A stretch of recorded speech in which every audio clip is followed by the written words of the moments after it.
Our greatest glory is not in never failing, but in rising every time we fall. That was stated by Confucius. And then Nelson Mandela said, the greatest glory in living lies not in never failing, but in rising every time we fall.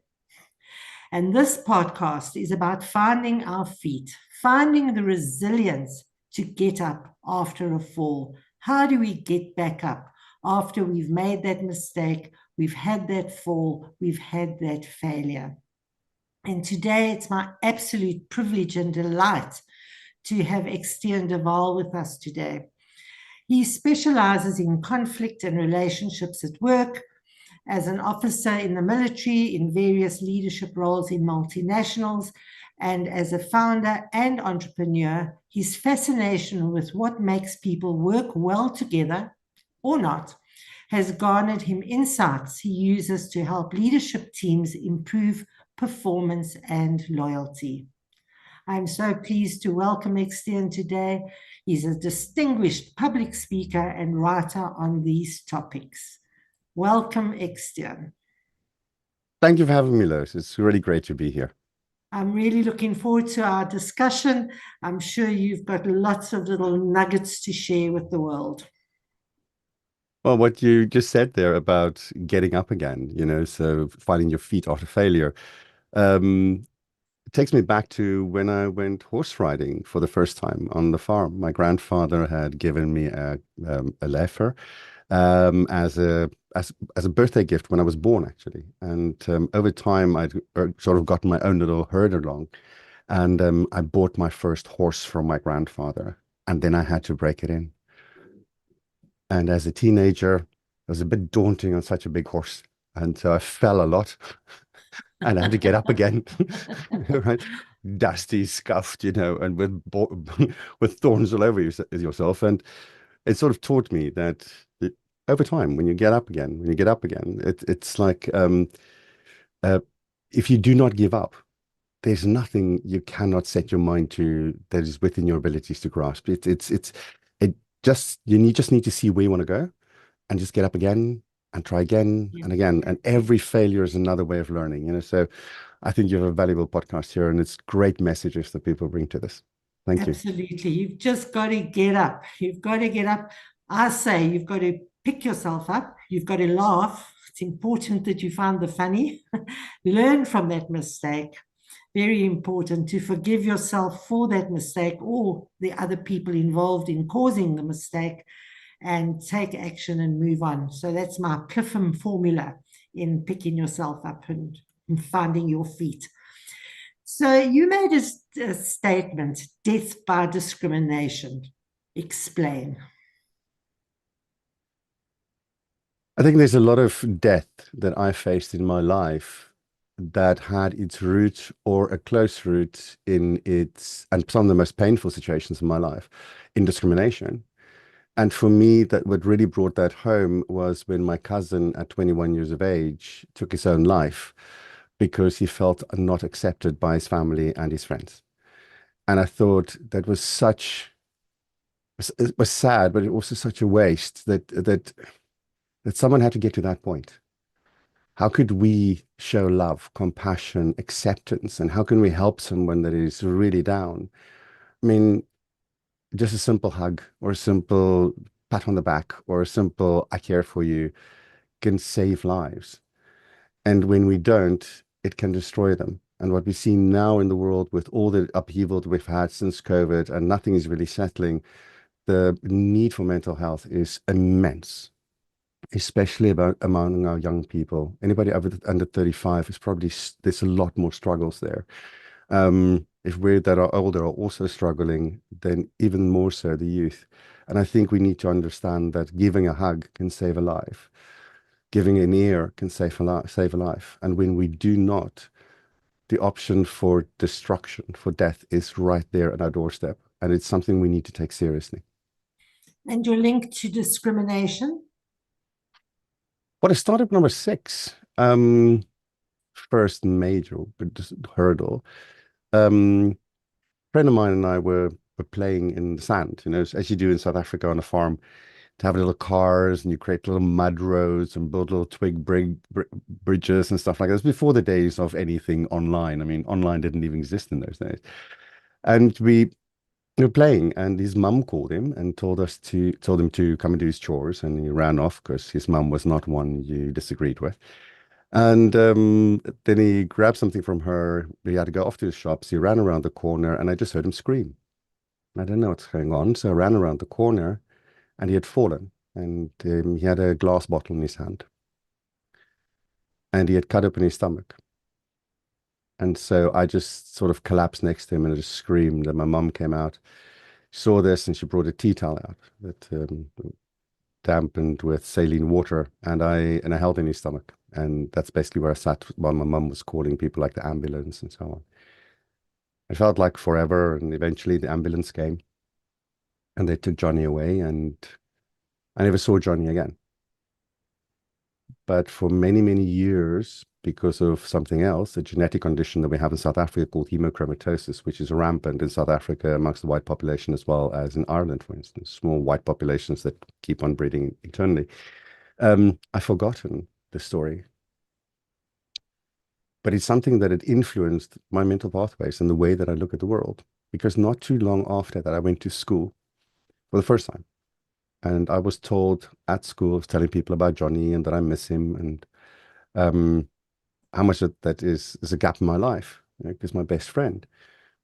And then people told me that Johnny didn't matter because Johnny was black. And so all of a sudden I was confronted with my friend is something that other people don't like or don't value, don't appreciate. What am I going to do now with my nanny, my second mom, the person, one of the people I love the most in my life? Why is she not worth the love and the compassion and how much I care about her?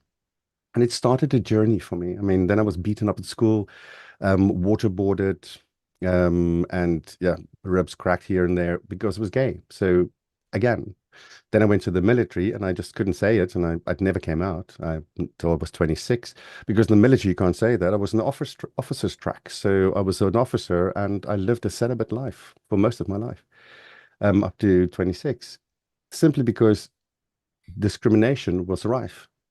And you had to watch out every single day. And it became something that it was this life of living a life in fear, or a constant fear. And so when people talk about discrimination and people feeling excluded, I get it. I know what it feels like.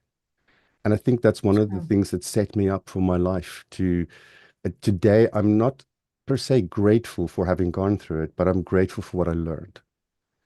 Because over my life, I've now studied this. I've studied why are people horrible, why are people beautiful, why are people amazing, and can at the same time, the same person can be horrible to someone else. What are the things that do that to us, or allow us to be like that? And it's helped me to form not just an opinion and some probably hopeful, valuable insights in that, but it's also given me a business that I can now go out and help people around the world. And every day I get up with a smile on my face because I know somewhere I'm going to face some discrimination and somewhere I'm going to help resolve it. And it's that resolve that is for me the most wonderful gift I can give people. Wow. So all of those hardships that you faced, you picked yourself up and you've turned it to good. And that's fantastic. Well done. But what a sad start to your young life. Sure. That is, thank goodness those days are coming to an end. Those discrimination days. I have an amazing mother. She's one of those people that no matter how hard life is, she will always give you a compassionate ear and she'll always be there for you. Everybody in the community, I could never say anything bad about my mom ever in my life because the community would just crucify me. I mean, it's like, no, it's like, that's one thing you don't do. Um, but for many years, we didn't have that relationship because when I came out, my dad didn't like that. So we only recently reconnected about 4 or 5 years ago, and our relationship's grown from strength to strength. And I'm so grateful for that. But she gave me that sense of compassion, that sense of trust, of love for your fellow man. And I don't think I would be here today if it wasn't for her, because she gave me that strength that I think we underestimate when it comes to compassion. Sure. Thank goodness for mothers. Yes.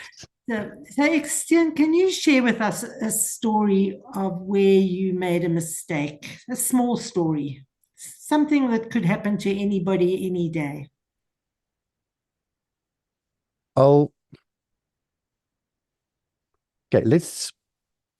One of my first leadership positions. I was I was brought in. I didn't realize, but I was brought in because they were looking for a person, a fall guy, somebody to blame for things that were already going wrong.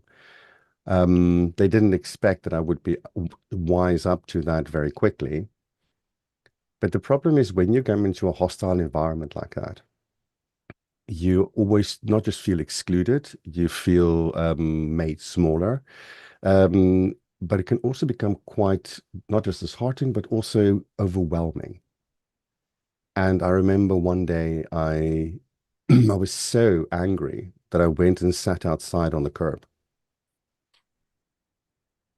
And to this day, I'm sorry I did that because I lost quite a lot of respect in that one, what I thought was a small action for me from a mental safety, mental health part.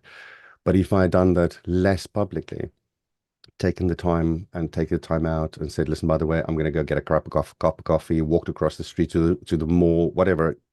Any of those things would have given me the same opportunity to find my mind again and sort of get a breath. And I think that is what happens when we feel overwhelmed, especially in these days. We can lash out. And when we lash out, those things can stay around and hurt us. Now, luckily, in that situation, I managed to find my feet, and it became something that was one of my most amazing growth moments that I'm very proud of. But it started again from a dip. And I think that's one thing we can take from that is when you start from a dip, the only way is up. So, what did you do to start growing up after that? What were the steps that you took? I think one of the things I need to find is that I'm okay with myself. That no matter the stuff that I do, that I say, like, that is not something I'm proud of, that I can accept I've done it and then look at the consequences and look at the mitigation. When we try and justify bad behavior, we're not giving anybody else the opportunity to say, that hurt me. Because if somebody comes to you and you've hurt them in the process and they say, well, you've hurt me, our first reaction is usually defense, where we go, no, but I didn't mean to hurt you. But the net effect was still the pain. And so we apologize for the pain. We don't apologize for the intentions, because the intentions, good intentions, I mean, the road to hell is paved with them, you know? So how do we translate intentions into positive impact? And I think that is where our focus should be. And that's when I started doing that. I started garnering much more loyalty in the people that I led. And it helped us later in the Netherlands when I moved here. I took over account that was our major account at the company that I was working at. It was good for more than 50% of our annual revenue. And it was at the time that the financial crisis hit, around about 2010, 2008, thereabouts, or 2008. And I had to figure out how we're going to keep the company going. I now have all this responsibility. And the only way to do that was with the people I worked with. I could not do this on my own. And so I looked at what are the stuff that they needed to perform and how can I help them with that? And so these interpersonal conversations about struggles and things that they were worried about helped me to get insights on ways that I could help them. For instance, one guy announced that his wife had contracted multiple sclerosis. And it happened shortly after the birth of their son. And he didn't know what to do. So by simply reaching out to some friends of mine and colleagues that I had and people that I knew in that field that could give him some advice, and then looking at working times that would fit around his family life, and then looking at other people and what their preferred working times was, we actually found a solution to service our clients from 6 o'clock in the morning till 7 o'clock at night, where there always being somebody available, and everybody worked at the times that fit them. And I think that is sort of like an application of an example we learned in negotiation. It's when I was at Harvard Law, when we did the negotiation summer program. Sheila Heen went, like, she piled up her hand like this. She said, I have an orange here. So if I take this orange and I give it to you, can you divide it fairly? And like 90% of people, I went, okay, I'll cut it in half. Here's your half, here's my half, because I just considered fair to be half. And then she said, no, but that's not fair. And I went like, why not? You get half, I get half. She said, no, fairness would be if you asked me what I wanted. And so when I Wow. asked her, okay, so what do you want? She said, I only want the skin. Like, what do you want a skin for? She said, I want to bake a cake. Okay, so okay, let me run with this. Okay, so what if I only want the juice and you want the skin? What are we going to do with the pulp and the seeds? And what if we scale that? So now I have a juice factory, you have a cake factory, and we buy a little bit of land, and we use the pulp for compost, and we have the seeds to plant our own orchard. So now all of a sudden we have four business ideas out of an orange, and it just stimulates me to think that sometimes there's more than one perspective, and all of our perspectives is true for us, but it is not true for everyone. So when we ask, we can make the difference. So the way I teach leaders these days to do this is do not give everybody the same thing. Give everybody the same amount of time. Because it's the visible fairness element, is how much time you spend with someone. The internal conversation you have with that person is about them and what makes it good for them. And then you will find what is resonating with them, not with everyone, because it's very hard to find something that resonates with everyone. And that's where I think we can make the difference, giving people a work environment that's suited to that individual, not just a generic McPlain wrap, sticky toffee, or particularly it's cellophane wrapped environment, because that is not the way people are. Sure, there's so many lessons in that little story that you've just shared. Sure, if we have to unpack that, we'll be here all night. Probably. But a couple of things that you said resonate with my finding your feet concept. You said it's very much about self-acceptance. So self-acceptance goes with self-forgiveness. You've got to, Yeah. well, that's who I am, that's what I did. Yeah, I've just got to accept it. So that's so important. And then you spoke about consequences. So those are the lessons that you've learned on the way. And then, very importantly, you spoke about giving back. So it's like not only the growth mindset, but it's the benefit mindset on how you can take those lessons and you can help other people. So that's fantastic in terms of how do you fix things that have gone wrong if you can follow those steps. Talk to me a little bit more about any failures that you've had or any major mistakes that you've had.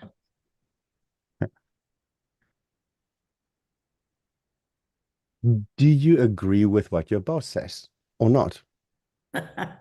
Usually not. And how much are you willing to work within that? So one of the things I learned in that process is that sometimes things have to fail for someone to see that it's not going to work, because the force that's being applied to you is just too much. You can't overcome it. And sometimes you need to stand up. Otherwise, the consequences are just ridiculous. So the way I learned that is I was working at probably South Africa's most interesting, or biggest at the time, hardware distributor and computer sort of assembly factories. We had four factories around the country, and I was told that we're running behind schedule. We need to get the production up, and we need to catch up. So we need people to work on the weekend. I said, well, I don't know these people well enough. The operations manager normally deals with them. This is not my normal kettle of fish. How would you like me to approach this? Do you have any guidance? Just tell them, sort of like that annoyed reaction of, just go do it, sort of like dismiss you as a little slave. Go do it. And I mean, like, I can see this is not going to go well. I said, are you sure I should tell them that? I said, and what if they don't want to? He says, then they're fired. I'm like, we're already short-staffed. What the hell are you on about? But I can't say it. I just like, I didn't have the courage to say it. So I went down to the factory floor and I asked for volunteers. And there was no one that volunteered. And eventually it escalated to the point where I told people, well, you have to or you're fired. This was Thursday afternoon, run just after lunchtime. By 2 o'clock, we had a strike. Um, Thursday and Friday, there was nobody working. The whole weekend, nobody was working. The operations manager came back, especially from his holiday on the weekend, to come and solve this drama. And by Tuesday, we started working again. So we lost an additional 4 days of production. Okay, so I went like, okay, next time I need to put my foot down and say no, okay, or find a different way to do this. And so one of the things I did is I learned more about people, and I spoke to a lot more to the operations manager on how did he resolve it. Because I mean, I was in my mid-20s when I did this, and I learned a lot more about how to engage with people, how to get to the right people, make sure that the right people are involved when you're asked to make these kind of decisions, and then also give them the time off when they ask for it. So there has to be a quid pro quo. And So I think how that do sort of you how stats. do you respond to your boss when he gives you that kind of instruction, and you don't agree with it? In the Netherlands, we're allowed to question. People even go as far as, I don't know what to do, how to do what you ask me to do, so I'm not going to do it. Now that's a little bit. There are organizations where that will just not fly, especially if you're down, across the pond in the US, for instance, or maybe even in the UK. What I have found is that asking questions helps. So, what are we trying to achieve? How is this going to benefit us in achieving this? Are there what could be other avenues to explore? What have you done in the past to resolve this? So what and how questions. It's a little trick from a hostage negotiator called Chris Voss. I was lucky enough to sit a few seats away from him in the summer that Harvard program, and he can be quite sort of down the line when it comes to things. But that's a little trick that they do in the FBI to establish rapport with hostage takers on the phone. So I mean, you don't even have body language to work with. And they ask what and how questions, and then they summarize. Now, we all know this from active listening, listen and then summarize, and ask more questions and listen and summarize. But the trick here is only what and how questions. Because when has a deadline? Why ask for a judgment? Or sounds as if you have a judgment. So what and how does not create that. It's less judgmental, or it feels less judgy and less confrontational. And then once you've summarized the content, what you think needs to be done, the why, and especially the emotions that's involved for this person, needs to be addressed as well. So when we summarize, it's not just content, it is also the emotive side of things. So when this does not happen, it sounds as if that's frustrating. And when we give the emotions a place and recognize them, we tend to get that rapport and that connection. And people will firstly agree to the summarized content. So we summarize the content to validate, are we correct? And then we validate the emotions. And especially men will go for the emotions last. Okay. Women sometimes jump on the emotion first and then get back to the content. There's obviously exception to the rule always. But it helps us to delve a little bit deeper and figure out what is really going on. And once we can address those needs, then it changes. There's this lovely book called What's Your Problem? It's written by Thomas Wesselsborg, who's also a buddy of mine, amazing guy. But the book is all about reframing a problem. How do we look at things in a different way? He uses this example of a lift. And he says, okay, the case study is you're the owner of the building and somebody comes to you, the tenants come to you and say, we're going to leave because the lift is too slow. And the question asked is, how are you going to solve that?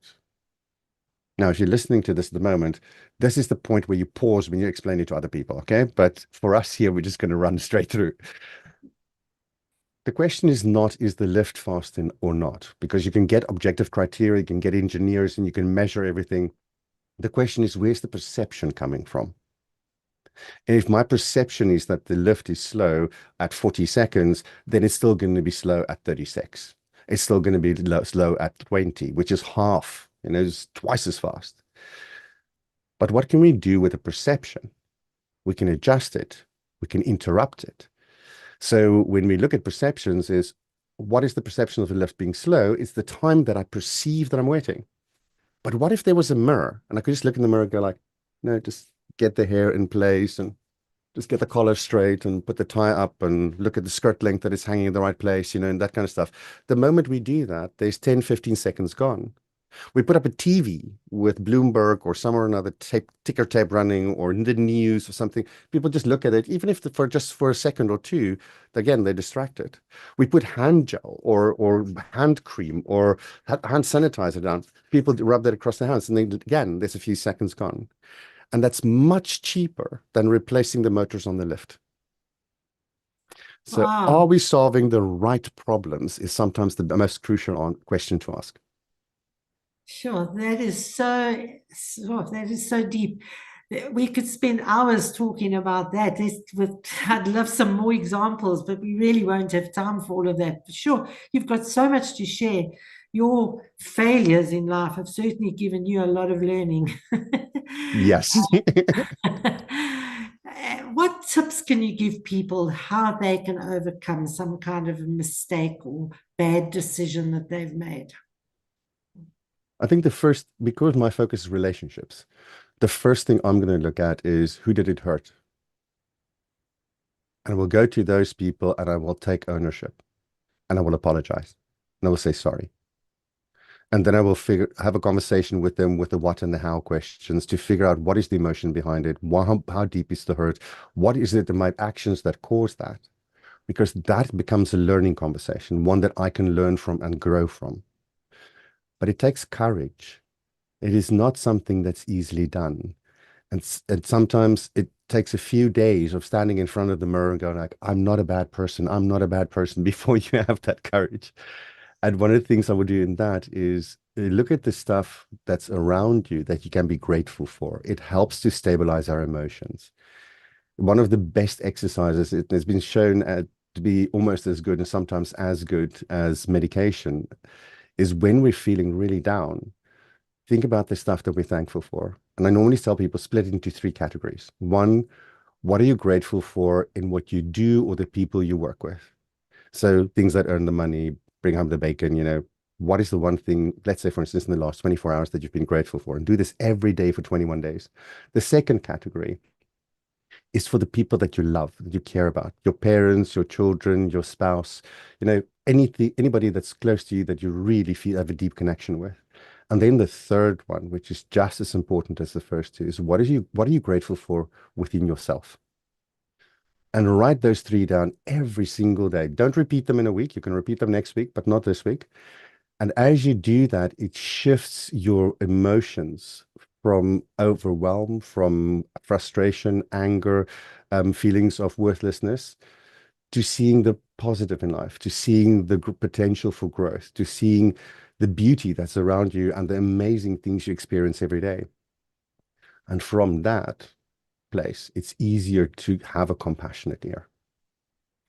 I like that whole approach. Find out how you've hurt the other person, how your mistake or the situation, not always a person, but how your mistake has impacted. And as you said earlier, the consequences of that, and then again, your self-acceptance by using those gratitude approaches to build up your courage and your self-confidence so that you have the courage and the self-acceptance for that. Very, very good points. Any other points you can share with us? Well, there are some interesting things in behavioral economics, for instance. For Cialdini, for instance, wrote some interesting things. It's a 7-point thing, which is called Rascals. But I like the one that the CIA had used before that, which is how do we influence people? How do you create assets or people that you're going to talk to? I mean, by the time that I spent in the military, we taught some of those things. But what I think is really valuable in everyday life is understanding how people believe and how people act based on those beliefs. And for me, the acronym RICE, R-I-C-E, is one that sort of explains it. R is reason, so that's logic or giving facts and data. I is ideology, which is belief system. So what do I believe in about, and what do I believe the world is like? So if I believe the world is bad, I react accordingly. When I believe the world is good, I react accordingly. Then we get C, coercion, forcing someone else to do something. As simple as you will do that or you will get a hiding is this, or to a work situation, you do that and you're fired. You know? Or to putting a gun to someone's head. It's all in the same spectrum, just different levels of it. And then we get E, which is ego, the way that I feel about myself. And we know that the I and the E are at the top of the list. So if we want people to move in a specific direction, we need to understand their ideology, their beliefs. And we cannot understand their beliefs unless we have a conversation. And when we challenge those beliefs with our actions, that can lead to conflict. If we look at the American politics at the moment, I think it's a prime example of this. Sort of like people believe in stuff, even though it is detrimental, but they believe in it. And because they believe in it, they will act according to their belief, not according to the facts on the ground. And so we see belief is really important. And then my self-esteem, how I feel about myself. If I feel like I belong in a group, so my ideology aligns with theirs, and I believe that I belong there, I will do things for them that I won't do for anybody else, even again, if it's against reason. And then only do we get the R. So the I, the E is above the R, and coercion is right at the bottom because you've threatened somebody once and the trust is gone. So as leaders, we tend to focus on the reason. We have these great orations and we stand in front of the company, we present all the numbers, and yet the thing they're going to be swayed by is their belief, the belief in the leader. And so I tell leaders, yes, you've got to have a vision. You've got to have a vision that people can believe in. But they need to know that you believe and that they can believe that you know the next two steps. So we create hope as part of that. And for me, hope and optimism are two separate things. Optimism is believing there's a light at the end of the tunnel, maybe even seeing a light. But hope is when we find the first steps towards it and we can find a path towards it. And we become hopeless when we lose the path, not the belief. And so leaders in a world where there's strife, where there's conflict, where we constantly have upheaval, need to provide their people with the first two steps out of it. And telling people about the future is worth nothing if we cannot show them the first two steps. Because then there's no action plan, there's nothing that's going to help us and nothing that's going to take us forward. And even if those two steps are the wrong steps, but get us in a similar direction to where the vision is, it is better than not having a step at all. And in business, we need an action above everything else. Take the step, make the choice, make the decision so you can move. And I think that's also the case when we need to find our feet after failure again. Do something. Don't go sit down, because when we sit down and we recriminate and we tell ourselves that we're worthless and we're terrible, we do not see the beauty anymore. We do not see the wonderful things anymore. Take action. Start a gratitude exercise. Go to people. Tell them that you're sorry. Take action. So how do you help businesses take that action? What do you do? We first figure out the things they need to say sorry for. No, we're not joking, seriously. And then we look at what are the things that are inherent in the person that causes conflict with others, because sometimes we're just different. Our belief systems are different, and we're constantly going to have those conflicts. And we use process to solve those. And then the other part of it is there's relationship systems that have formed over time. I say something, it triggers you. You say something, it triggers me. And we've got a start of a system. And we remember that. So the next time I talk to you, everything I believe about you is going to be fed into that initial spark that we had. And it can either be a positive or negative, but now I have these rose-colored glasses, or let's say fluorescent glasses. I look at you and I highlight every single thing that's wrong, or I highlight every single thing that's right. And that becomes a relationship system. So we need to analyze those and break them down and go like, okay, here's where we need to make a change.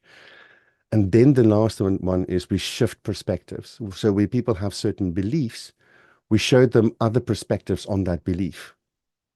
For instance, we all heard that women are better at men when it comes to compassion. There's a few things behind that there. When we all look at the genetics behind it, there's this whole study that was done with 23andMe and Professor Baron Cohen, but let's go into much detail. But out of the study came that when we have the same genetic makeup, women are statistically better at cognitive empathy, which is the ability to see other people's emotions. But why is that? Why are women more capable than men on this when the genetics are the same? So there must be an environmental factor. So the question becomes then, is it neuroplasticity around childbirth, for instance, so that women learn at that point to be more compassionate, but men can learn that too, especially if they're dads and they're very involved in the first 6 months of after the child's born. So is it purely women, or is it the role that women play in society? Or is it maybe that women have been taught that they're worth less than men? So, or they have to handle the conflict and men don't have to. And if that's the case, my theory is that in any society where there's repression, those that are repressed are the ones that develop this better than other, the ones that are in control. And I think that's what we see in business leaders as well. When you've grown over the last 20, 30 years into those senior positions, your ability to be compassionate about the growth path is not always as much as I would expect it to be. But when we show people how compassion creates that sense of belonging, all of a sudden, the whole attitude, not just in the single leader or the person that can grow through in that organization changes, but everybody in that team. And we start to feel a more of sense of belonging. I think the best way to describe it is, as I said to somebody recently, is when we have policies or we have laws, it tells us how we should drive. When we have process, it tells us the road to follow. And maybe it can even tell us how to navigate. But nobody's really teaching us how to drive. And I think that is the problem in most leadership situations. We're not taught how to engage with people from a leadership perspective. And what if we take it off road? What if we drive a 4x4 and we don't know how to engage 4x4 and we get stuck in the sand? Or we're on a slippery road with ice on it? Or we drive in snow for the first time? How do we navigate that? And what I do is, in that metaphor, is I teach people advanced driving courses. Okay, so how can people get hold of you? Oh, very easily. Just type in my name in Google, you'll find me. Otherwise, other than that, so Eksteen, my company is called Exponentially Me, because I believe that we can all grow exponentially. And if you type in Exponentially Me in Google, you'll find it very easily. It'll be the top result. I'll put the link in the description below so people can use that. And if they want to link with me on LinkedIn, they're always more than welcome. So just connect with me, Eksteen on LinkedIn, and you'll see this face sans beard. I don't have a photograph of me with a beard yet. I'll have to update it so people start recognizing me again. So any last words of advice for people who are facing a failure? Find what you're grateful for. Connect with the love within you and the love for others, and then express it. Tell people they're wonderful. Find the beauty within them, the wonder within them, the amazing abilities within them, and they will show you those within yourself. Well, I got to say, I love you and I love all those amazing abilities that you are busy sharing with us tonight. Sure, there's so much wisdom in what you've been saying. I can't wait to actually go back and re-listen to this because I can't take it all in one go. And you really have a lot of wisdom to share with the world, and I'm so grateful that you came to share it with us. Absolute pleasure. Any platform where I can help people is a platform I love to be. Thank you for inviting me. Thank you. So everyone, please do contact Eksteen. He's got so much wisdom. And if you would like to learn a few steps on finding your feet after failure, you can contact me on the Calendly link below, and you can book a 30-minute appointment to discuss your first steps to find your feet after failure. Thank you so much for joining us today, Eksteen. It's been my pleasure. Thank you. Go well.